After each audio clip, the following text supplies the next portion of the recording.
মাননীয় সদস্য জনাব আব্দুল লতিফ সিদ্দিকী 133 টাঙ্গাইল 4। মাননীয় স্পিকার,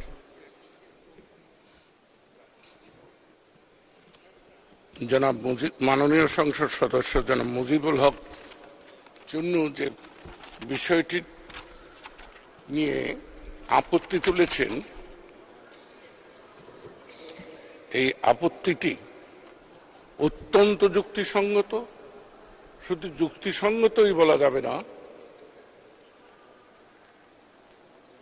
যে আইনটি আনার প্রস্তাব করা হয়েছে সেটা স্থানীয় সরকার ধারণার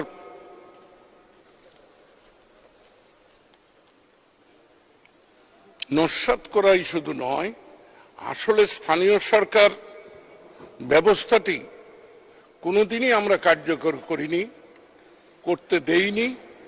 আমরা যতই গণতন্ত্রের কথা বলি, চেতনা এবং চৈতন্যে জাতিগতভাবেই মাননীয় স্পিকার এখনো আমরা গণতান্ত্রিক মনোভাবাপন্ন হতে পারিনি। তাই দেখা যায় যে সকল ক্ষেত্রেই যেখানেই ব্যর্থতা, সেখানেই প্রশাসক নিয়োগের একটা প্রবণতা লক্ষ্য করা যায়। গণতান্ত্রিক পদ্ধতিতে কোনোদিন প্রশাসকের নিয়োগের প্রশ্ন অবান্তর নয়, গণতন্ত্র বিরোধী চেতনা। বিকাশে কম খরচে ক্যাশ আউটের লিমিট বেড়ে 50,000, প্রিয় এজেন্টও 2টা।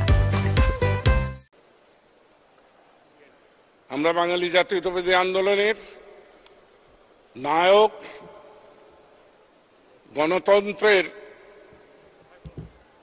পূজারী বঙ্গবন্ধু শেখ মুজিবকে বারবার উচ্চারণ করি। এই উচ্চারণ আমার মাঝে মধ্যে মনে হয় যে শুধুমাত্র জিহ্বার থেকে উচ্চারিত হয়, অন্তরে অন্য কিছু বিবেচনা বোধ থাকে।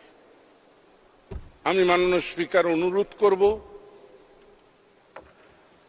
যে মাননীয় মন্ত্রী তার প্রস্তাবিত এই আইনটি প্রত্যাহার করে গণতন্ত্রের প্রতি তার আস্থা পুনর্ব্যক্ত করবেন এবং এই সংসদের নেতা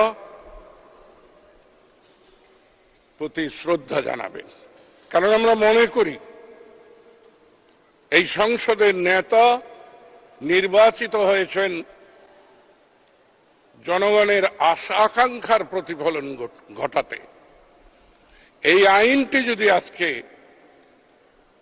এই সংসদ কর্তৃক অনুমোদিত হয়, এবং এটা যে হবে তাতে কোনো সন্দেহ নেই, কারণ দলগতভাবে কাউরই 70 ধারার বিপক্ষে যাওয়ার সুযোগ নেই। অতএব উত্থাপিত হওয়ার সঙ্গে সঙ্গে এই আইনটি আইন হিসাবে রূপান্তরিত হয়ে যাবে। 1942 সালে যে স্থানীয় সরকার আইনটি ব্রিটিশ সাম্রাজ্যবাদ রচনা করেছিল, সেখানেও এই ধরনের প্রশাসক নিয়োগের কোনো প্রশ্ন ছিল না। মাননীয় স্পিকার, আমি কোনো প্রস্তুতি নিয়ে আসিনি, কিন্তু আমার একটা পাঠ আছে। সেই পাঠ থেকে আমি জানি যেটা খুবই গর্হিত চিন্তা। বিকাশে কম খরচে ক্যাশ আউটের লিমিট বেড়ে 50,000, প্রিয় এজেন্টও 2টা। যেমন দুঃখের সঙ্গে আমাকে বলতে হবে, আমরা উপজেলা পরিষদ গঠন করেছি। সেই উপজেলা পরিষদকে কিন্তু আমরা গলা টিপে মেরে ফেলেছি। আমরা একদিকে বলি গণতন্ত্রের কথা, স্থানীয় সরকার হবে সবকিছুর মধ্যমণি, কিন্তু আপনি মাননীয় স্পিকার ভালোই জানেন যে ইউনিয়ন পরিষদের নিয়ন্ত্রণকারী শক্তি হলো জেলা প্রশাসক। অতএব এই ধরনের চিন্তা আমরা কেন করছি? আমরা কি পিছু হাঁটছি নাকি? আমাদের ভূতের পা হয়ে গিয়েছে বোধহয়। যেদিন আমরা গণতন্ত্রের কথা বলেছি, 1954 সালে যেদিন যুক্তফ্রন্ট বিজয়ী হয়েছে, সেটা কিন্তু গণতান্ত্রিক পদ্ধতিতে জনগণের ভোটে। আর আমি কঠোরভাবে একটি প্রশ্ন নয়, মনে করিয়ে দিতে চাইব, মনে রাখতে হবে, যতবার আওয়ামী লীগ রাষ্ট্র ক্ষমতায় এসেছে কোন অস্ত্রের ঝনঝনানিতে নয়, কোন ভিন্ন পোশাকে নয়, হয় পাঞ্জাবি পায়জামা পরে, না হয় মুজিব কোট পরে এসেছে।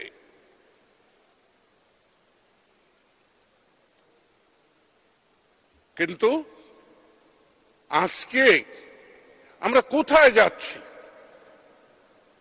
আমাদের চিন্তাটা কি? আমি জানি মাননীয় স্পিকার, এই আইনগুলো কিভাবে তৈরি হয়। মাননীয় স্পিকার, আজকে এই সংসদে আর কেউ উপস্থিত নেই। 1970-এর যে সংসদ, সেই সংসদের এখন আজকের মতো আমি একমাত্র ব্যক্তি যে উপস্থিত আছি।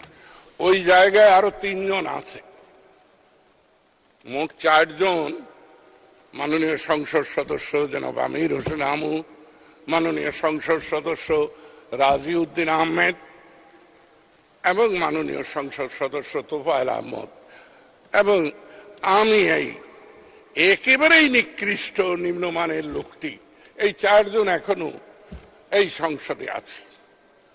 তাই এই সংসদে অনেক কিছু আমার দেখার দুর্ভাগ্য হয়েছে। আমরা সব সময় কোথায় যেন আমাদের একটি সমস্যা, সব সময় আমরা পরের হাতে লবণ খাই। আমার অভিজ্ঞতা, এই আইন কোন সংসদ সদস্য রচনা করে না। এই আইন রচনা করার জন্য আইন মন্ত্রণালয়ে বা বিভিন্ন মন্ত্রণালয়ে একটি করে কোষ আছে। সেই কোষের কর্ণধাররা হলেন আমলা। সেই আমলাদের মস্তিষ্ক থেকে যে আইন প্রণয়ন হয়, সে আইন জনস্বার্থে কোনোদিন আসতে পারে না। কারণ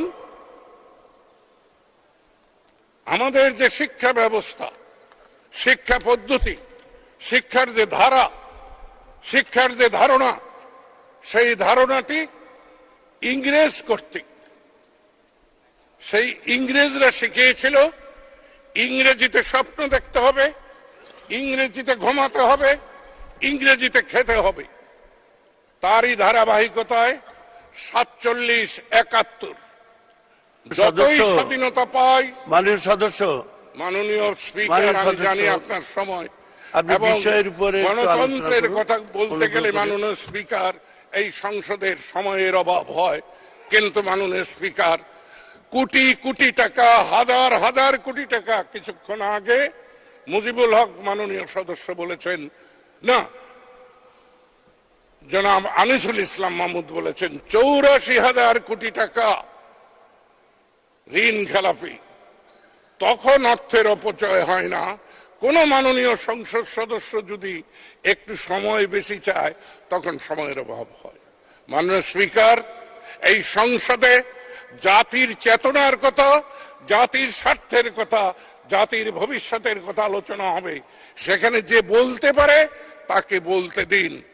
যাদের গলায় বর্ষি লাগানো আছে তারা কথা বলবে না। আমিও বলিনি, 60 বছর মাননীয় স্পিকার বলিনি।